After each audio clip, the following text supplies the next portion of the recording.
Hello and welcome to Wait, I Am Black, a podcast about the moments when race stops being abstract and starts to matter.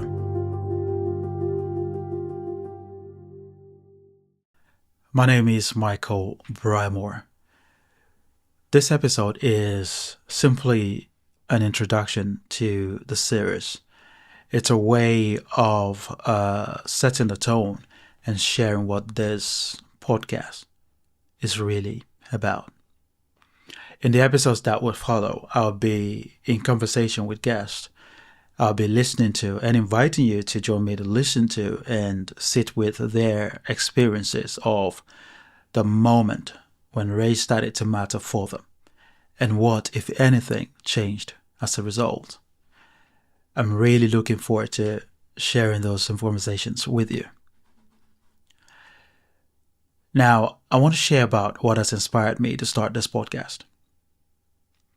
For most of my life, of course, I knew I was black.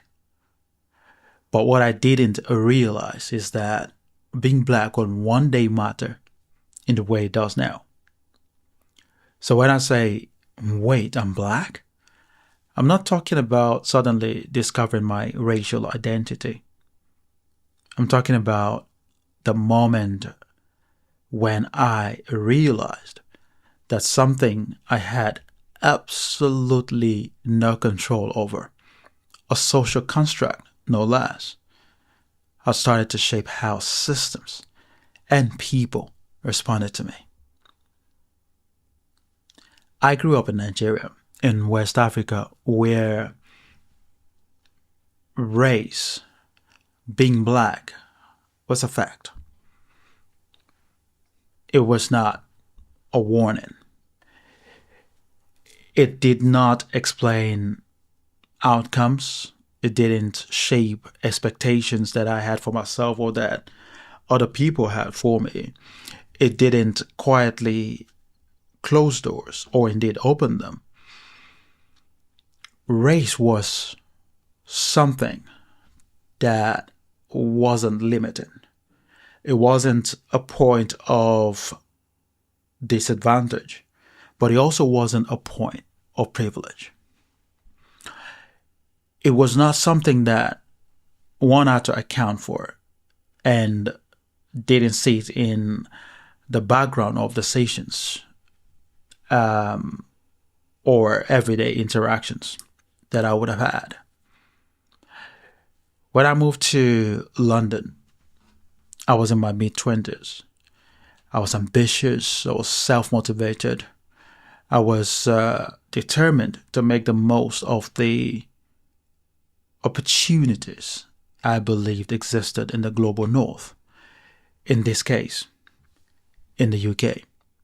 And for several years after I moved here, I never found myself needing to work around or navigate race or racialization in my everyday decisions or interactions. And I always thought that this could have been because in those early days, most of my colleagues, the people I worked with, were from minoritized, racially minoritized communities themselves. And this was the neighborhoods we lived in were also mostly majority minoritized populations. And so although I heard stories, anecdotal accounts of other people's experiences with race and their racialization by others, I remained largely oblivious to how racialization could affect me personally for a long time. So while race was not totally absent from my life in those early days or early years, it wasn't loud. Well, until it was.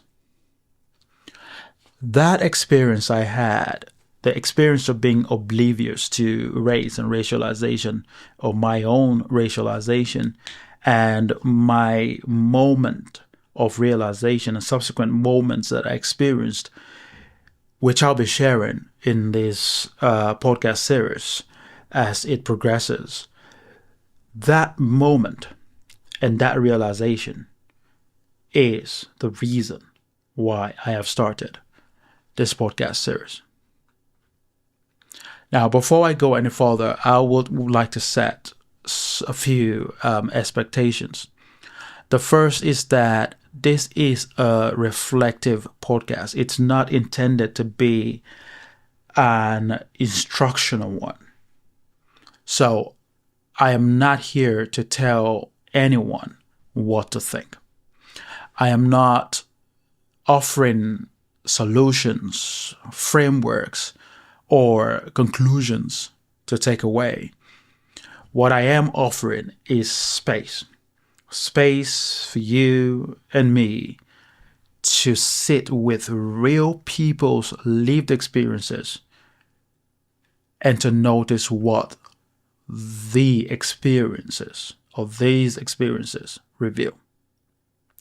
The second thing is that although this podcast is called Wait, I'm Black, the conversations I'll be having on the podcast with my guests are about how race becomes consequential for people from Black and as well as other racialized or racially minoritized ethnic communities. Yes, they are inspired by my own lived experience, but they do not end there. The third thing is that this podcast is about lived experience. It is not theory. It is not hot takes. It is not about chasing perfect language. Just the truth of what it feels like when something one didn't used to account for quietly and sometimes suddenly starts to matter and continues to matter.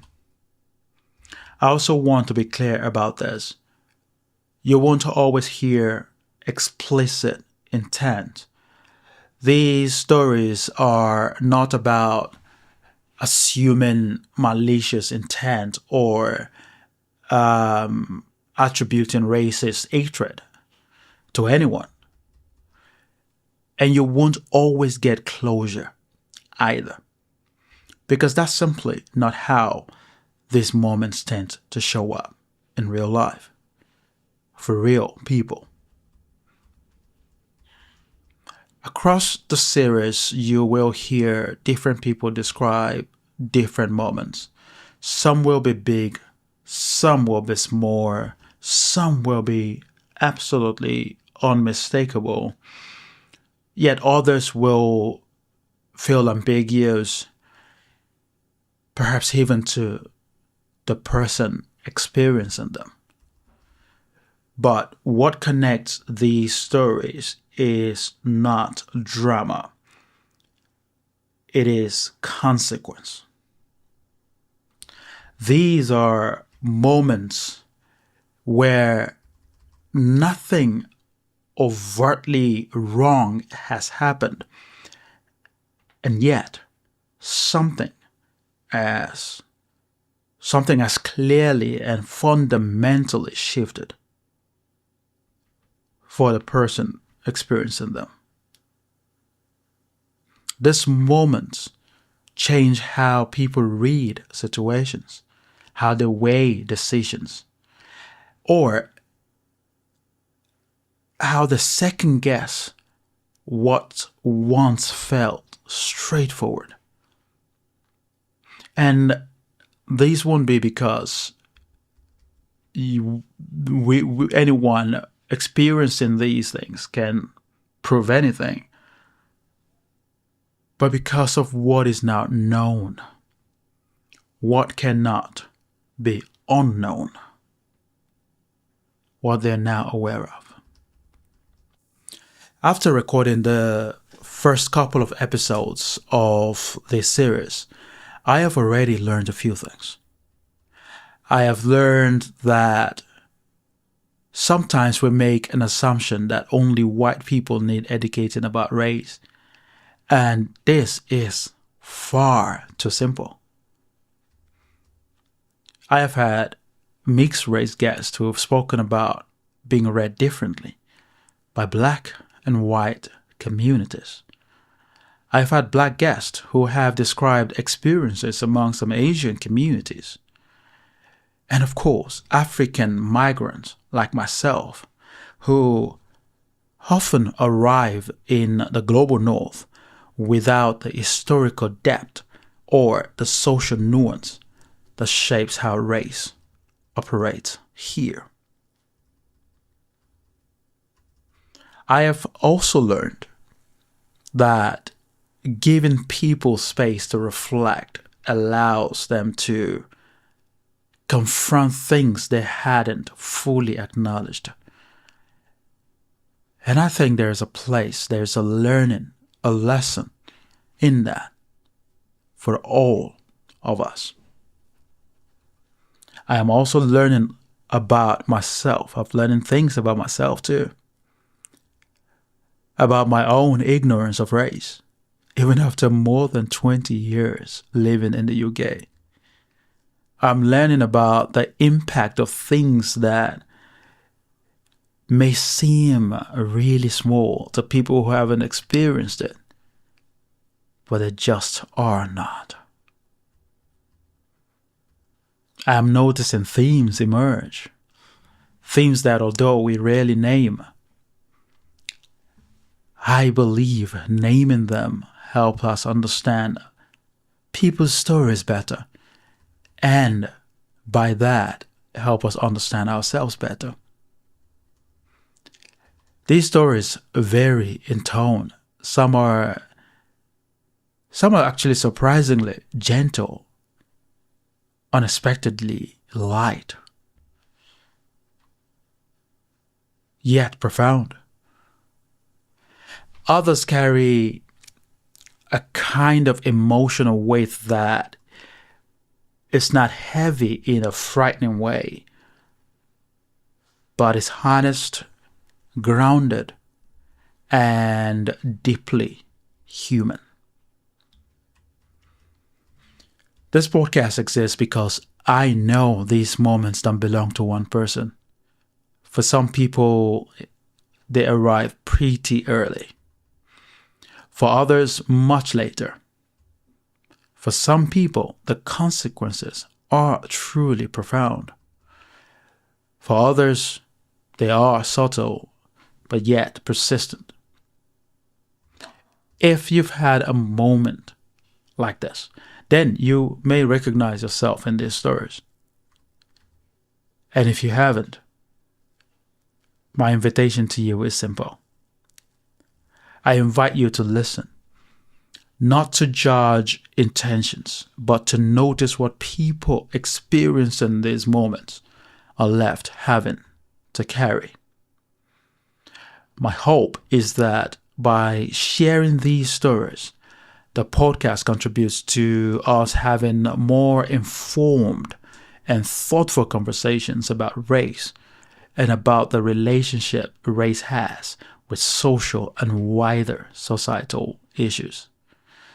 So, until the first guest episode, I'll leave you with this. Is there something, anything, perhaps completely unrelated to race, that you did not used to account for, but which has quietly started to shape how you are seen or how you are treated? And what, if anything, has that shifted for you?